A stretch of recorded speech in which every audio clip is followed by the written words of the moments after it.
Create a works cited page in under a minute. Works cited pages, MLA and APA formatting? What's that? Don't worry, we'll make it simple for you in this video. Hi, I'm Adrian, and today I'm going to show you how to create the dreaded works cited page in under a minute. If you've never done one before, a works cited or bibliography page is simply a collection of resources you used to write an essay or term paper. It's important to note that not attributing proper credit to sources you borrowed from is called plagiarism and can lead to devastating punishments like a failed paper or expulsion. Look, we get it.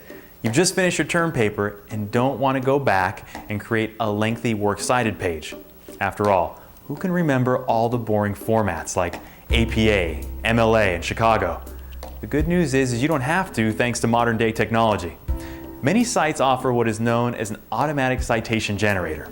You simply input the information the generator asks for, such as author name, the title of the work, publish date, etc., and the citation generator will produce an accurate citation in whatever format you need. Citation generators are a great way to save time and help you focus on the things that really matter, such as doing research and actually writing your essay. Finding a citation generator is easy. Simply search Google or your favorite search engine for related terms like automatic citation generator, or MLA or APA citation generator, bibliography maker, and you should have a host of reliable sites at your fingertips. Here are a few quick and helpful tips from our experts before you go. Tip 1.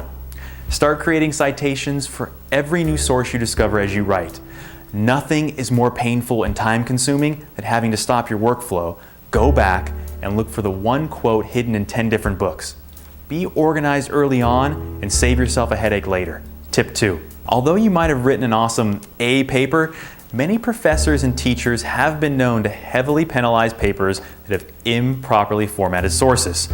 While you may not agree, all educators want students to do things correctly. In this case, improper citations can rightfully be deemed as plagiarism to an educator.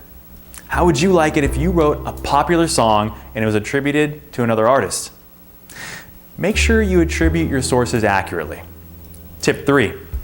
Be sure you list all your references. Even a small idea that originated from someone else requires proper credit.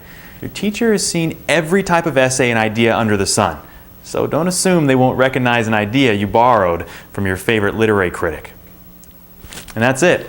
Find your favorite online citation generator, make sure your citations are accurate, and list all your references.